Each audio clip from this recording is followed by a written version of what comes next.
മത്തായി എഴുതിയ സുവിശേഷം 4-ാം അധ്യായം 12 മുതൽ 22 വരെയുള്ള തിരുവചനങ്ങൾ. യോഹന്നാൻ ബന്ധനസ്ഥനായി എന്ന് കേട്ടപ്പോൾ യേശു തമ്പുരാൻ ഗലീലിയയിലേക്ക് പിൻവാങ്ങി നസറത്ത് വിട്ടു.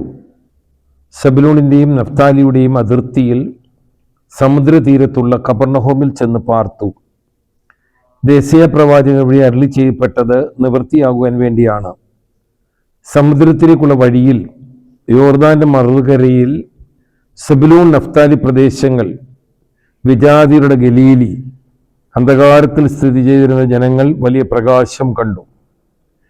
മരണത്തിന്റെ മേഖലയിലും നിഴലിലും വസിച്ചിരുന്നവർക്കായി ഒരു ദീപ്തി ഉദയം ചെയ്തു.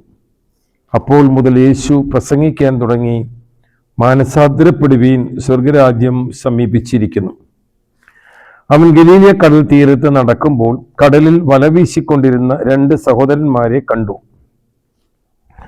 പത്രോസ് എന്ന് വിളിക്കപ്പെടുന്ന ശിമയോനെയും സഹോദരൻ അന്ത്രയോസിനെയും. അവർ മീൻപിടുത്തക്കാരായിരുന്നു.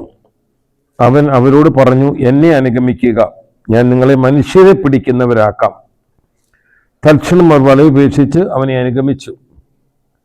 അവർ അവിടെ നിന്നും മുൻപോട്ട് നീങ്ങിയപ്പോൾ വേറെ 2 സഹോദരന്മാരെ കണ്ടു. സെബദി പുത്രനായ യാക്കോബും സഹോദരൻ യോഹന്നാനും. അവർ പിതാവുമൊത്ത് വഞ്ചിയിലിരുന്ന് വല നന്നാക്കുകയായിരുന്നു. അവരെയും അവൻ വിളിച്ചു. തൽക്ഷണം അവർ വഞ്ചി ഉപേക്ഷിച്ച് പിതാവിനെയും വിട്ട് അവനെ അനുഗമിച്ചു. മിശിഹായിൽ ഏറ്റവും പ്രിയമുള്ളവരെ, ബെനഹായ്ക്ക് ശേഷമുള്ള 1-ാമത്തെ ഞായറാഴ്ചയിലേക്ക് നാം കടന്നു വന്നിരിക്കുകയാണ്. നമ്മുടെ കർത്താവിൻ്റെ മാമോദീസ ഇന്നും പല പ്രദേശങ്ങളിലും കർത്താവിൻ്റെ മാമോദീസയാണ് കർത്താവിൻ്റെ ജനന പെരുന്നാളായിട്ട് ആഘോഷിക്കുന്നത് എന്ന് നമുക്കറിയാം. സഭയിലെ വലിയ പെരുന്നാളുകളിൽ ഒന്നാണ് കർത്താവിൻ്റെ മാമോദീസ എന്ന് പറയുന്നത്. യേശുക്രിസ്തുവിനെ മാമോദീസ ഒരു അത്യാവശ്യമല്ലായിരുന്നു. അതുതന്നെയുമല്ല, യോഹന്നാന്റെ മാമോദീസയാണ് കർത്താവ് സ്വീകരിക്കാനായി വന്നത്. യോഹന്നാന്റെ മാമോദീസ അനുതാപത്തിന്റെ മാമോദീസയാണ്. കർത്താവ് ലോകത്തിന് നൽകുന്ന മാമോദീസ വെള്ളത്താലും പരിശുദ്ധാത്മാവിനാലുമുള്ള മാമോദീസയാണ്. എങ്കിലും പ്രവചനങ്ങളെല്ലാം പൂർത്തിയാകുവാൻ വേണ്ടി യേശു തമ്പുരാൻ യോഹന്നാന്റെ അടുക്കൽ വരികയും യോഹന്നാൻ എതിർത്തെങ്കിലും കർത്താവിൻ്റെ വാക്കുകളെ അനുസരിച്ച് യോഹന്നാൻ കർത്താവിന് മാമോദീസ നൽകുകയും ചെയ്യുന്നത് നമ്മൾ കാണുകയുണ്ടായി. മാമോദീസയിൽ നടക്കുന്ന വലിയ 3 സംഭവങ്ങൾ അവിടെ വളരെ കൃത്യമായി സുവിശേഷകൻ നമ്മുടെ മുമ്പിൽ അവതരിപ്പിക്കുന്നുണ്ട്. 1, സ്വർഗം തുറക്കപ്പെടുന്നു. 2, പരിശുദ്ധാത്മാവ് പ്രാവരൂപത്തിൽ ഇറങ്ങി വരുന്നു. 3, സ്വർഗം നമ്മളെ ഏറ്റുപറയുന്നു. ഇതാണ് മാമോദീസയിൽ നമുക്ക് കിട്ടുന്ന അനുഗ്രഹങ്ങൾ, നമുക്ക് കിട്ടുന്ന മഹത്വങ്ങൾ, നമുക്ക് കിട്ടുന്ന വലിയ ദൈവകൃപ. സ്വർഗം നമ്മളെ ഏറ്റുപറയുകയാണ്. നമുക്ക് വേണ്ടി സ്വർഗം തുറക്കപ്പെടുകയാണ്. പരിശുദ്ധാത്മാവ് നമ്മുടെ മേൽ ആവസിക്കുകയാണ്. ഈ സംഭവത്തിന് ശേഷം യോഹന്നാനെ ഹെറോദേസ് കാരാഗൃഹത്തിൽ അടയ്ക്കും.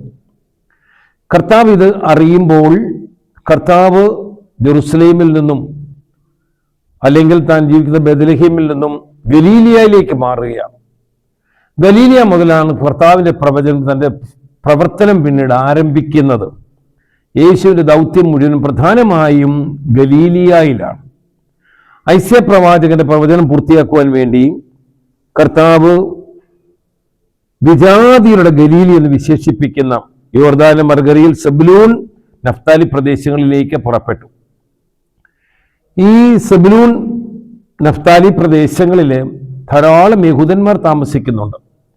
പക്ഷെ അവർ താമസിക്കുന്നത് അന്ധകാരത്തിലാണ്. അവർ ആത്മീയ അന്ധകാരത്തിൽ ജീവിക്കുന്നവരാണ്. അവർക്ക് പ്രകാശം വേണം. യേശുവിന്റെ അടുക്കൽ ചെന്നപ്പോൾ ഈ പ്രകാശം അവർക്ക് ലഭിക്കുന്നു എന്നുള്ളതാണ് നമുക്ക് മനസ്സിലാക്കുവാനായിട്ട് സാധിക്കുന്നത്. യോഹന്നാൻ സ്നാപകനെ പോലെ കർത്താവ് തൻ്റെ സുവിശേഷ പ്രസംഗം ആരംഭിക്കുന്നത് അങ്ങനെയാണ്. സ്വർഗരാജ്യം സമീപിച്ചിരിക്കുന്നു, മാനസാന്തരപ്പെടുവിൻ. സുവിശേഷങ്ങളുടെ മുഴുവനും അന്തസത്ത ഈ 2 വാക്കുകളിൽ നമുക്ക് കാണാൻ സാധിക്കും. മാനസാന്തരപ്പെടുവീൻ, സ്വർഗരാജ്യം സമീപിച്ചിരിക്കുന്നു. സ്വർഗരാജ്യത്തിനെ കുറിച്ചുള്ള വെളിപ്പെടുത്തലുകൾ തുടർന്ന് കർത്താവ് നമുക്ക് നൽകുന്നത് നമുക്ക് സുവിശേഷങ്ങളിൽ പ്രത്യേകമായിട്ടും കാണാൻ സാധിക്കും. മാനസാന്തരമാണ് മനുഷ്യന് ആവശ്യം. അന്ധകാരത്തിൽ ജീവിക്കുന്നവന് പ്രകാശം വേണം. അതാണ് മാനസാന്തരം. മനസ്സിന് അന്തരം, മെറ്റനോയ എന്ന് പറയും. ഒരു പുതിയ മനുഷ്യനാകുകയാണ്. ലോകത്തിന്റെ മനുഷ്യനിൽ നിന്നും, പാപത്തിന്റെ മനുഷ്യനിൽ നിന്നും, പിശാചിന്റെ മനുഷ്യനിൽ നിന്നും ദൈവ മനുഷ്യനായി മാറുന്ന ഒരു രൂപാന്തരീകരണത്തെയാണ് മനസാന്തരം എന്ന് പറയുന്നത്. ഒരു യൂട്ടേൺ എടുക്കുക. പടിഞ്ഞാറോട്ട് പോകുന്നവൻ തിരിഞ്ഞ് നേരെ കിഴക്കോട്ട് പോകുന്ന ഒരു അവസ്ഥയെക്കുറിച്ചാണ്. നമുക്കറിയാം, ഇന്ന് മനുഷ്യൻ പലപ്പോഴും ലോകത്തിന് പ്രാധാന്യം കൊടുത്ത് ജീവിക്കുകയാണ്. മനുഷ്യൻ എന്ത് ചെയ്യും മുമ്പും സ്വയം ചോദിക്കുന്ന ചോദ്യമുണ്ട്: എന്ത് കിട്ടും, എനിക്കെന്ത് പ്രയോജനം, എനിക്കെന്ത് ലാഭം? എല്ലാ കാര്യങ്ങളിലും, അവൻ്റെ ബിസിനസ് കാര്യങ്ങളായാലും, അവൻ്റെ ജോലിക്കാര്യങ്ങളായാലും, അവൻ്റെ കുടുംബമായാലും, ഒരു വിവാഹം കഴിക്കാൻ പോയാലും എല്ലാത്തിലും ആലോചിക്കുന്നത് എനിക്കെന്ത് കിട്ടും, എനിക്കെന്ത് പ്രയോജനമുണ്ടെന്നുള്ളതാണ്. ഇത് നാം മനസ്സിലാക്കേണ്ടത് ഇതൊരു ഭൗതികമായ ചോദ്യമാണ്, ഒരു ലൗകികമായ ചോദ്യമാണ്, ലോകത്തിന്റെ ചോദ്യമാണ്. എന്നാൽ ഇതൊരു ദൈവിക ചോദ്യമല്ല. ഞാൻ ഈ ജോലി ചെയ്യുന്നതുകൊണ്ട് എനിക്ക് ദൈവരാജ്യ മഹത്വത്തിനു വേണ്ടി ജീവിക്കാൻ സാധിക്കുമോ? ഞാൻ വിവാഹം കഴിക്കുന്നതുകൊണ്ട് ദൈവരാജ്യ മഹത്വത്തിനു വേണ്ടി ജീവിക്കാൻ സാധിക്കുമോ? അങ്ങനെ ദൈവരാജ്യ മഹത്വത്തിനു വേണ്ടി ജീവിക്കുക എന്നുള്ളതാണ് പ്രാധാന്യം. അങ്ങനെ ഒരു യൂട്ടേൺ എടുക്കുവാൻ മനുഷ്യന് സാധിക്കണം. ലോകത്തെക്കാൾ കൂടുതൽ ദൈവത്തിന് പ്രാധാന്യം കൊടുക്കുവാനായിട്ട് മനുഷ്യന് സാധിക്കുക. എന്ന് മനുഷ്യൻ ആ ഒരു തിരിച്ചറിവിലേക്ക് വരുന്നുവോ അന്ന് മാത്രമേ മനുഷ്യന് ദൈവ മനുഷ്യനായിട്ട് മാറുവാനായിട്ട് സാധിക്കത്തുള്ളൂ. പഴയ നിയമം മുഴുവൻ നമ്മൾ പരിശോധിച്ച് നോക്കുകയും ദൈവം അനേക അത്ഭുതങ്ങൾ പ്രവർത്തിച്ചാണ് ഈജിപ്തിൽ നിന്നും ഇസ്രായേലിനെ വീണ്ടെടുത്തു കൊണ്ടുവരുന്നത്. ഈ അത്ഭുതങ്ങളെല്ലാം ഇസ്രായേൽക്കാർ കണ്ടതാണ്. ഇസ്രായേൽക്കാരെ മുഴുവൻ സേഫ് സോണിൽ നിർത്തിക്കൊണ്ട് ഈജിപ്തുകാർക്കെതിരെ ഈ അത്ഭുതങ്ങൾ, ഈ വലിയ മഹാമാരികൾ അഴിച്ചുവിട്ടിട്ടും ഇസ്രായേൽക്കാരുടെ ഇടയിൽ ഒരു മാനസാന്തരം ഉണ്ടായില്ല. അവർ നിരന്തരമായി ദൈവത്തെ പഴിച്ചുകൊണ്ടിരുന്നു. നിരന്തരമായി ദൈവത്തെ കുറ്റപ്പെടുത്തിക്കൊണ്ടിരുന്നു. മോശയെ കുറ്റപ്പെടുത്തിക്കൊണ്ടിരുന്നു. വെള്ളം കിട്ടുന്നില്ല, ഭക്ഷണം കിട്ടുന്നില്ല, ഇറച്ചി കിട്ടുന്നില്ല, കാലാവസ്ഥ മോശമാണ്, എല്ലാത്തിനും പരാതി. ഇവർ ലൗകിക മനുഷ്യരാണ്. ദൈവരെ അത്ഭുതങ്ങൾ പ്രവർത്തിച്ച് കൊണ്ടുവന്നത് പോലും ദൈവത്തെ പഴിക്കുന്നു. മനുഷ്യന് ചിന്തിക്കാൻ പോലും ഒക്കാത്ത അത്ഭുതങ്ങളാണ് കർത്താവ് കാണിച്ചത്. ചെങ്കടൽ പിളർന്നു കൊടുക്കുക വഴി ഒരുക്കുവാൻ വേണ്ടി, ഈജിപ്തിനെ മുഴുവൻ തകർത്ത് കളയുക, ആലോചിച്ച് നോക്കുന്നതിന്റെ ജനത്തെ രക്ഷിക്കുവാൻ വേണ്ടി. ഇതെല്ലാം മറന്ന് പരാതിപ്പെടുന്ന, പരിഭവിക്കുന്ന, ആവലാതിപ്പെടുന്ന ഒരു ജനത്തെയാണ് നമ്മൾ ഇസ്രായേൽ കണ്ടുമുട്ടുന്നത്. പ്രിയ സഹോദരങ്ങളെ, അത് ഇന്നും നമുക്ക് കാണാൻ സാധിക്കും. വിശ്വാസികളെന്ന് വിശേഷിപ്പിക്കുന്ന മനുഷ്യർക്ക് അവർക്ക് ദൈവത്തിലല്ല വിശ്വാസം, ലോകത്തിലാണ് വിശ്വാസം. ലോകത്തിന്റെ നേട്ടങ്ങളാണോ പ്രാധാന്യം, ലോകത്തിന്റെ വിജയങ്ങളാണോ പ്രാധാന്യം, മനുഷ്യരെ പ്രീതിപ്പെടുത്തുകയാണ് അവർക്ക് പ്രാധാന്യം. മനുഷ്യരെ അല്ല പ്രീതിപ്പെടുത്തേണ്ടത്, ദൈവത്തെ പ്രീതിപ്പെടുത്തണം. പ്രവൃത്തികളെല്ലാം ദൈവിക നേട്ടങ്ങളായി മാറണം. മനുഷ്യൻ ദൈവ മനുഷ്യനായിട്ട് മാറുവാനായിട്ട് സാധിക്കണം. വേറെ അർത്ഥത്തിൽ പറഞ്ഞാൽ സ്നേഹത്തിന്റെയും സന്തോഷത്തിന്റെയും സഹകരണത്തിന്റെയും സഹായത്തിന്റെയും പങ്കുവെക്കലിന്റെയും ഒക്കെ മനുഷ്യനായിട്ട് മനുഷ്യൻ മാറണം. ഇതാണ് നമുക്ക് ആവശ്യം. പരിശുദ്ധാത്മാവിന്റെ അഭിഷേകങ്ങൾ, പരിശുദ്ധാത്മാവിന്റെ വരദാനങ്ങൾ ലഭിച്ച് ആ ദാനങ്ങൾക്കൊത്ത് ജീവിക്കുവാനായിട്ട് നമുക്ക് സാധിക്കണം. അപ്പോൾ മനുഷ്യൻ മാത്രമേ നമുക്ക് ദൈവ മനുഷ്യനായി തീരുവാനായിട്ട് സാധിക്കത്തുള്ളൂ. ഈ സുവിശേഷത്തിന്റെ 2ാം ഭാഗം കർത്താവ് തന്റെ 4 ശിഷ്യന്മാരെ തിരഞ്ഞെടുക്കുന്നതാണെന്ന് കാണാൻ സാധിക്കും. 4 ശിഷ്യന്മാരെ തിരഞ്ഞെടുക്കുന്നത് ആദ്യം കണ്ടുമുട്ടുന്നത് ശിമിയോൻ എന്ന് വിളിക്കുന്ന പത്രോസ് എന്ന് കർത്താവ് പേര് കൊടുത്ത പത്രോസ്, ശിമിയോനെയും അവന്റെ സഹോദരനായ അന്ത്രയോസിനെയും കർത്താവ് കാണുന്നു. കുറെ കഴിയുമ്പോൾ സബദിപുത്രന്മാരായ യാക്കോബിനെയും യോഹന്നാനെയും കാണുന്നു. പത്രോസും അന്ത്രയോസും വല കഴുകിക്കൊണ്ടിരിക്കുകയായിരുന്നു. മീൻപിടുത്തക്കാരായിരുന്നു, വല കഴുകിക്കൊണ്ടിരിക്കുകയായിരുന്നു. അവർക്ക് തൊഴിലുണ്ട്, വള്ളമുണ്ട്, വലയുണ്ട്, ഒരു ജീവിത മാർഗമുണ്ട്. എന്നാൽ സബദിപുത്രന്മാരായ യാക്കോബും യോഹന്നാനും അവരപ്പനോടുകൂടി അപ്പനൊടുത്ത് മത്സ്യം പിടിച്ചുകൊണ്ടിരിക്കുന്നവരായിരുന്നു. കർത്താവ് ഇവരോട് രണ്ടുപേരോടും പറഞ്ഞ ഒരു കാര്യങ്ങളാണ്. അവരോട് പറഞ്ഞു, നിങ്ങൾ എന്നെ അനുഗമിക്കുക, ഞങ്ങളെ മനുഷ്യരെ പിടിക്കുന്നവരാക്കി തീർക്കാം. നാം മനസ്സിലാക്കേണ്ട ഒരു കാര്യമുണ്ട് പ്രിയ സഹോദരങ്ങളെ. യഹൂദന്മാരുടെ ഇടയിൽ ഒരുപാട് ഗുരുക്കന്മാരുണ്ട്. പക്ഷെ ജനങ്ങൾ ആരായിരിക്കണം നിങ്ങളുടെ ഗുരുവെന്ന് ജനമാ തിരഞ്ഞെടുക്കുന്നത്, ശിഷ്യനാ തിരഞ്ഞെടുക്കുന്നത്. അവൻ ആ ഗുരുവിന്റെ അടുക്കൽ പോയി ഗുരുവിന്റെ സമ്മതം വാങ്ങിച്ച് ഗുരുവിനോടൊത്ത് വസിച്ച് ഗുരു കൊടുക്കുന്ന ഉപദേശങ്ങളും പഠനങ്ങളും ഒക്കെ സ്വീകരിച്ച് അവസാനം ആ ഗുരുവിനൊപ്പം വളർന്നു കഴിയുമ്പോൾ ഗുരുവിൽ നിന്ന് മാറി വേറൊരു ഗുരുവായി തീരുവാൻ വേണ്ടിയാണ് അവൻ ഈ പ്രക്രിയ ചെയ്യുന്നത്. ഗുരുശിഷ്യ ബന്ധം. എന്നാൽ അതിൽ നിന്നെല്ലാം വ്യത്യസ്തമായിട്ട് യഹൂദ ഗുരുക്കന്മാരിൽ നിന്ന് വളരെ വ്യത്യസ്തമായി യേശു വേറൊരു ഗുരു സമീപനമാണ്. കർത്താവ് ഒരുവനെ കണ്ടു, അവനെ വിളിക്കുക, പത്രോസേ നീ എന്റെ പിന്നാലെ വരിക. ഇവിടെ നമ്മൾ ഈ സുവിശേഷ ഭാഗത്തിൽ കാണുന്ന ഒരു പ്രത്യേക വാക്കുണ്ട്, കണ്ടു. പത്രോസിനെ കണ്ടു, അന്ത്രയോസിനെ കണ്ടു, യാക്കോബിനെ കണ്ടു, യോഹന്നാനെ കണ്ടു. ഇനി വായിക്കുന്ന എല്ലാവരെയും ശിഷ്യന്മാരെ കാണുമ്പോൾ തോമസിനെ കണ്ടു. അങ്ങനെ കണ്ടു എന്നൊരു വാക്കാണ് നമുക്ക് കാണാൻ സാധിക്കും. ഇതൊരു ഉൾക്കാഴ്ചയാണ്. ഇവൻ ഇന്നലെ എന്താണ് എന്നുള്ളതല്ല കർത്താവ് കണ്ടത്, അത് കർത്താവിനറിയാം. ഇന്നവൻ എന്താണ് അതുമല്ല കർത്താവ് കണ്ടത്, അവൻ നാളെ എന്താകണം, എന്തായിത്തീരാം, അവന്റെ പോസിബിലിറ്റിയെ കുറിച്ചാണ് കർത്താവ് കണ്ടത്. ഒരു മനുഷ്യന്റെ ജീവിതത്തിന്റെ മർമ്മപ്രധാനമായ ഒന്നാണ് അവന്റെ പോസിബിലിറ്റി എന്നുള്ളത്, അവന്റെ സാധ്യതകൾ എന്നുള്ളത്. ശിമിയോൻ എന്ന വാക്കിന്റെ അർത്ഥം പൂഴിമണ്ണെന്നാണ്. അവനെ വിളിച്ചു പറഞ്ഞു, നീ പാറയാവും, കട്ടിയുള്ള പാറ. അവന്റെ പേര് പത്രോസ് എന്നാണ്, കെഫ.